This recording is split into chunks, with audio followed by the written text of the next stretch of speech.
Había una vez un señor que llegó con el rabino y dijo, rabino, llegó muy triste. Y dijo, rabino, quiero pedir perdón. Pensó que es cura, que puede confesar, pero dijo, quiero pedir perdón. Dijo el rabino, ¿de qué? ¿Qué hiciste? Dijo, es que al final de la comida hay costumbre, es una halajá, que hay que hacer, lavar las manos. Y no lo lavé, me olvidé. Dijo el rabino, ¿y por qué olvidaste? ¿Por qué no lo hiciste? Dijo, mira, rabino, en realidad no quería hacer Birkat Hamazon. No hice Birkat Hamazon, entonces no sentí la necesidad de hacer esas aguas antes de Birkat Hamazon, de la bendición del pan después. Entonces el rabino dijo, ¿y por qué no quería hacer bendición después del pan?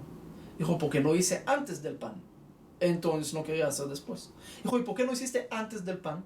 Dijo, porque no lavé las manos antes de hacer la bendición primera. Dijo, ¿y por qué no lavaste la mano antes de la bendición?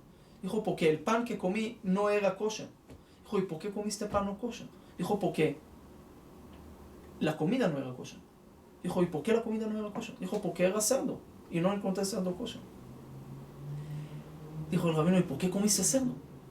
Dijo, porque ya era Yom Kippur y no quería comer algo kosher en Yom Kippur.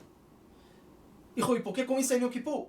Dijo, es que tenía que robar un dinero y tenía que matar a alguien. Y como estuve tan cansado de todo lo que hice, entonces tenía que comer. No podía seguir ayunando.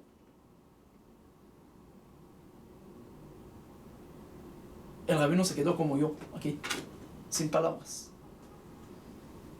Una persona llega a pedir perdón por algo pequeño, por no lavar la mano al final, y resulta que tiene atrás un océano de pecados.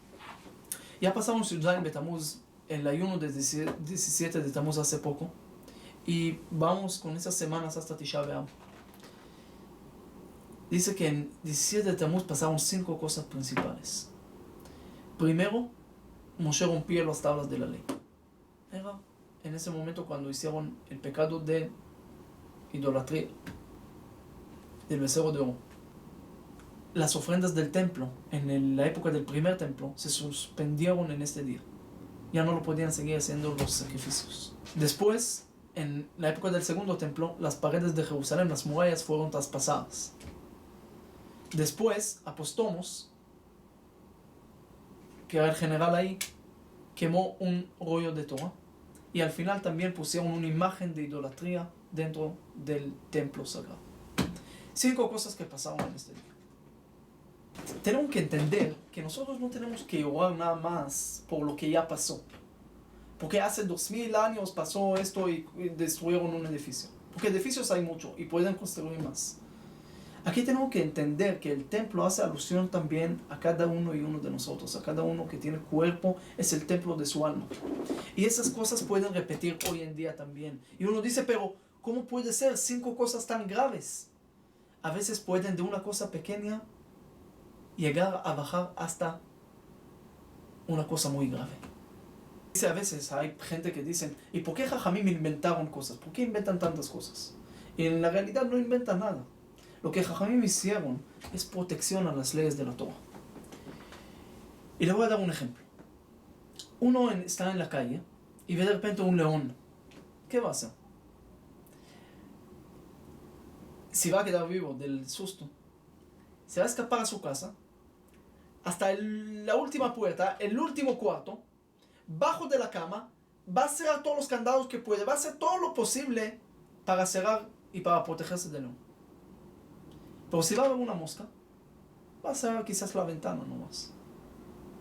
¿Por qué cierra todos los candados si se va hasta el último cuarto? Porque tiene mucho miedo. Entonces quiere poner más protección. Y eso es lo que pasa con la Torah. Jajamim pusieron más y más protecciones para que no lleguemos a caer en las cosas de la Torah. Entonces, por ejemplo, según la Torah no se puede cortar de un árbol, de algo en Shabbat. Entonces Jajamim dijeron, no subes también. No vayas a hacer algo que puedes causarte, que al final te vas a caer en una prohibición de la Torah. Pero a veces nosotros podemos pensar que la prohibición de la Torah no es león, sino es una mosca. Entonces no queremos poner tanta protección. Y esas son las murallas de Jerusalén.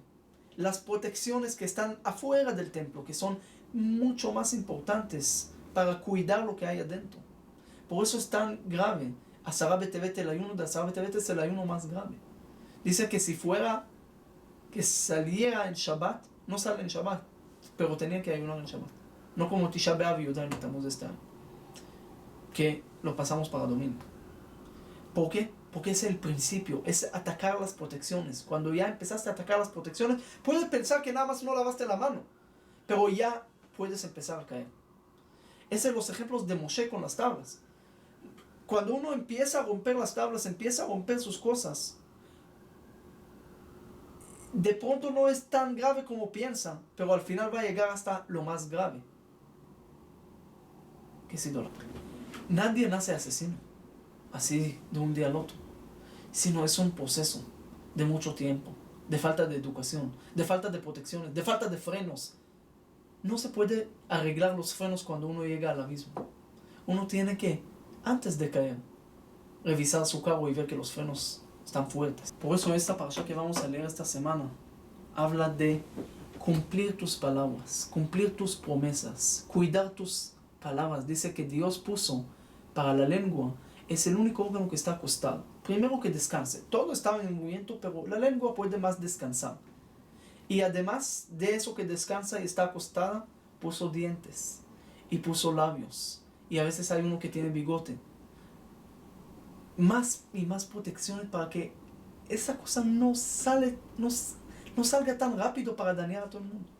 Piensa antes de hablar, y cuando ya hablaste, tienes que cumplir lo que dijiste. Como dice el dicho, esclavo de tus palabras, amo de tu silencio. Cuando uno habla, tiene que cumplir. Porque empieza a no cumplir sus palabras y después no sus acciones y después se cae. Dice la Torah, para reforzar y fortalecer tus murallas, tienes que empezar con los pensamientos, con las palabras, todas esas cosas. Empezar ahí. Empezar a fortalecer tus cosas, tus valores en esas cosas. Y ahí no vas a llegar a caer hasta lo más bajo. Y no vas a tener destrucción de tu templo. Porque tu templo es lo más importante para cuidar el alma. Pero las protecciones de alrededor no son menos importantes.